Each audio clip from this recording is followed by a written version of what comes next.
Pwede po ba, Tatay Digong, ngayon ka lang namin medyo kukontrahin? Tama na po yan, no? Tama na po yan. Pangatawanan nyo na po yung sinabi ng aming Vice President. Tumakbo po kayo, Dutertres. No? Run, Dutertres, run. Ngayon, 2025.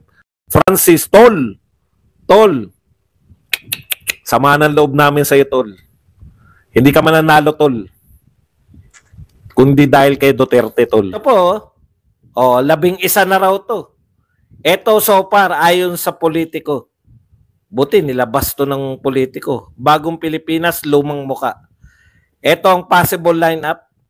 Reported members of the administration's senatorial slate. Ito po yung mga hindi natin iboboto. Pinangungunahan ni Ramon Bong Revilla, Erwin Tulfo, Ben-Hur Abalos, Francis Tol. Tol. Sama ng loob namin sa iyo, Tol. Hindi ka mananalo, tol. Kundi dahil kay Duterte, tol. Meron pang ginawa si Pangulong Duterte na video dyan. No? Tapos makikita ka namin. Nasa possible lineup. Hindi, ayon po to sa politico.com. Vicente Soto, Manny Pacquiao, Lito Lapid, Ping Lacson, Camille Villar, Aimee Marcos, Pia Cayetano. Wag po tayo magpadagit na sikat sila lahat. No? Hindi po natin kailangan ng sikat. Ang kailangan po natin, tandaan po ninyo, yung pamilya po na parang coach po ang kailangan natin. Kung ang coach, ang Gilas coach, panay forma lang, katulad ng mga to. Katulad ni Chot Reyes, palitan natin. Ilagay natin dyan yung Dutertres, no? At yung mga kakampi ng Dutertres. Para po magkaroon po tayo ng tsansa. Tsansa lang po ang hinihingi ng Pilipinas eh. No? Boxing na ito. Hindi. Kinokorrekta lang natin. Kasi ang ganda na nangyari sa basketball eh. No? Ang ganda na nangyari sa basketball natin. Palit coach. So, kung eto pa rin, same people pa rin ng mga iboboto nyo. Talagang lahat to, halos lahat to, dating senador. Pwera kay Camille Villar. At saka kay Erwin Tulfo at Ben-Hur Abalos. Lahat yan, naging senador na. Huwag po tayong padadala sa kasikatan. Wala po nangyari nung senador sila. Yung po ang tandaan natin.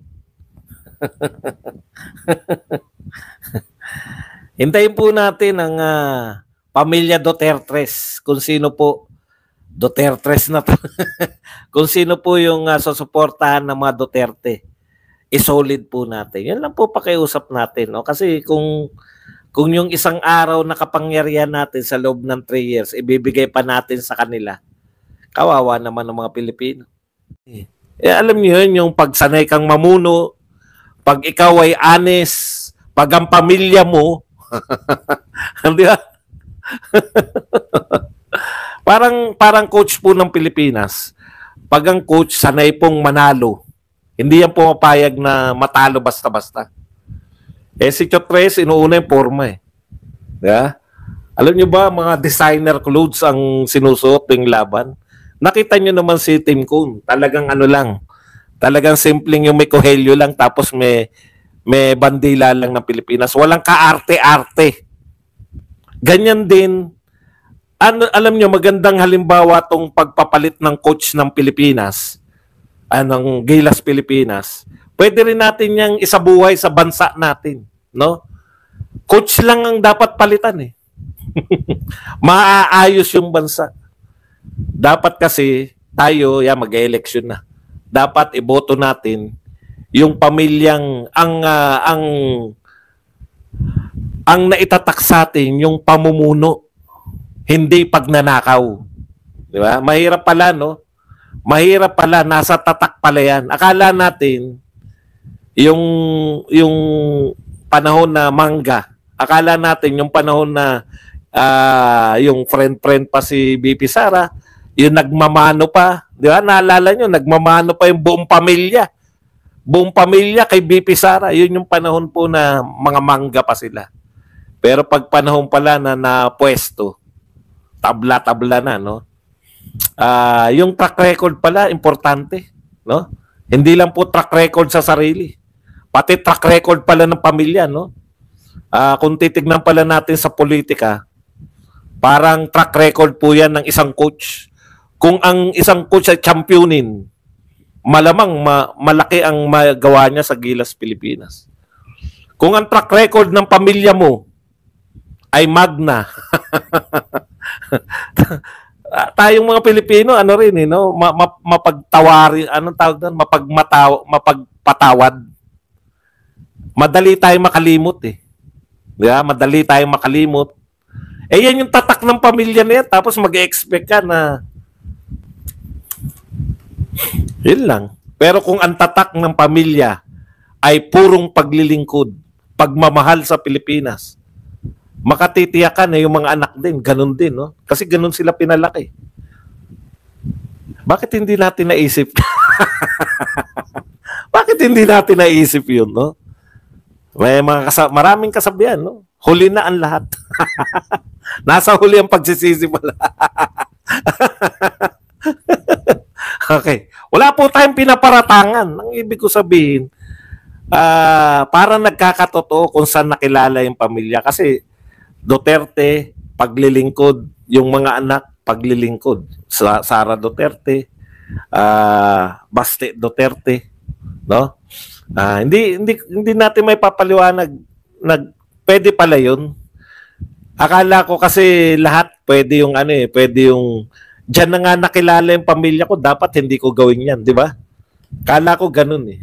Hindi pala. Nagkamali pala ako. Okay. Anyways, kaya po sa darating na eleksyon, pilitin po natin lahat po ng mga, pwede po ba yung mga, wag po tayong sunod lang na sunod sa mga Duterte. Hikayatin natin silang tumakbo na. Kasi si Tatay Digong may sinasabi pa, hindi kami tatakbo. Pwede po ba, Tatay Digong, ngayon ka lang namin medyo kukontrahin? Tama na po yan, no? Tama na po yan. Pangatawanan nyo na po yung sinabi ng aming Vice President. Tumakbo po kayo, Dutertres. No? Run, Dutertres, run. Ngayon 2025. Kumbaga, palit coach naman. Baka may mangyari sa Gilas Pilipinas, no? Gawin po nating halimbawa yung Gilas Pilipinas na unti-untiin po natin. Nasa nasa nagdadala yan. Kung ang coach walang plano, kung ang coach ay panay forma, katulad ni Chot Reyes, panay ang forma ng mga designers clothes, ang isusuot kada laban, iba-ibang designer clothes. Yun po ang pinagkakaabalahan niya, hindi po yung plano para sa team. Pwede po ba? Yung mga totoong naglilingkod na pamilya, yun naman yung iboto natin. Wag na po tayo magpadala. Naka-line up na. Antindi po ng line up ng administrasyon.